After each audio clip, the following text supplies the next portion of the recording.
President Finale is calling on protesters along the east coast of Demerara to desist from their protests and return home. What triggered this is a news item that the police who are implicated in this were released. The president has assured the nation, and especially the protesters, that the policeman who shot and killed Quindon Bacchus is still in custody.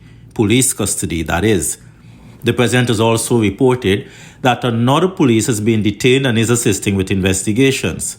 The president in a video message appears to have been speaking directly to a misleading, malicious and inaccurate report by Guyana Daily News that the policeman was released from custody. President Finale has hinted that the situation of the East Coast Demerara is as a direct result of the report which was made by Guyana Daily News.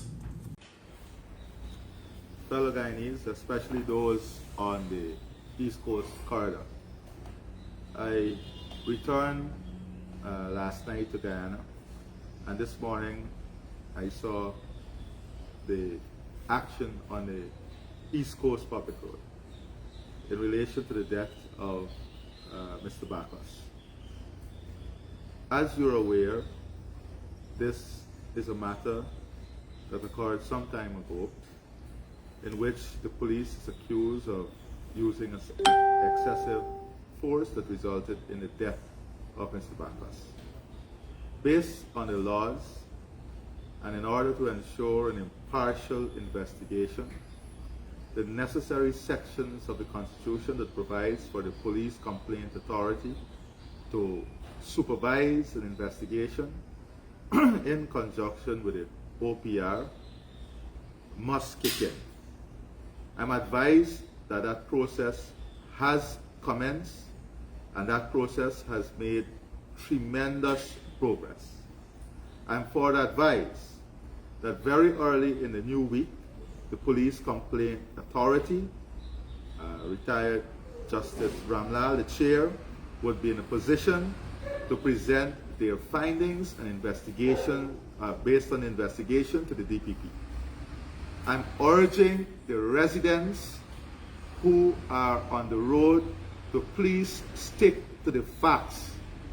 Do not be misled by any social media posting or any information that is not verified. For example, what triggered this is a news item that the police who are implicated in this were released.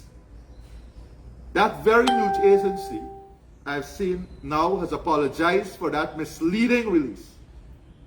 They have apologized for putting the wrong information out there, as this is far from the truth.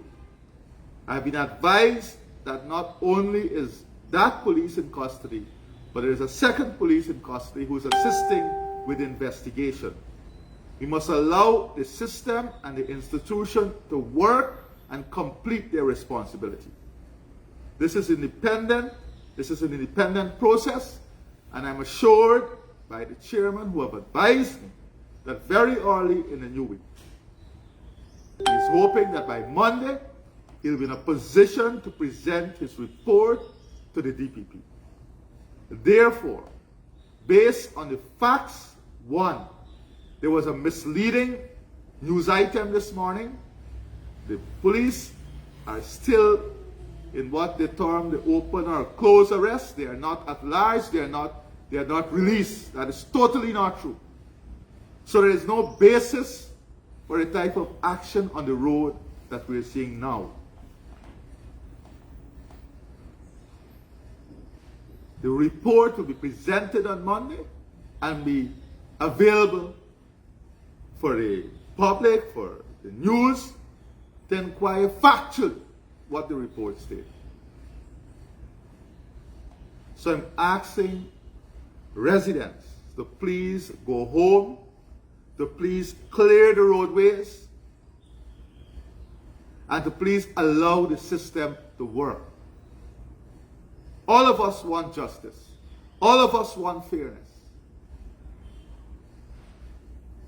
But we cannot base our action on misleading information. The other issue is It has been brought to my attention by a number of stakeholders about a video in circulation that was basically televised or shown on a social media platform with great viewership, in which a direct, not threat, a direct statement was made that we will kill the president. There was no condemnation by the one who was doing the live at that moment. This is also unacceptable. This is unacceptable in a democratic society. But I want to assure all the stakeholders that that is a separate issue. And that issue must also be subject to the investigation by the Guyana Police Force. But as of this primary issue that I'm focused on, the facts are the police officers are still in custody. The report and investigation is ongoing and in progress. And the Police Complaints Authority Chair, retired Justice Ramlal, is hoping very early in the new week or by Monday that report can be completed and handed over to the DPP. So there is no basis at this moment for the type of behavior we are seeing on the road. As your president, I assure you that at all times, I would work to ensure there is justice and fairness in the system. I ask you to go home. I ask you to allow the system to work. And I ask you to await the report. Let the institutions work. For those who are instigating this for selfish reasons, you have seen the damage that you're causing. Not only damage to society, but threats to the life of the president. It's unacceptable. My dear Guyanese brothers and sisters, as your president, I'm asking you, do not be misled, do not be used. I understand the hurt, but let the system work. Let us await the outcome of the system, and let us not get emotional and act out of turn based on reports that are not grounded in the truth and facts. I thank all of you, and I hope that this message reaches you, and that all of us will act responsibly, and you will now go home and await this report. I thank you very much, and God bless all of us.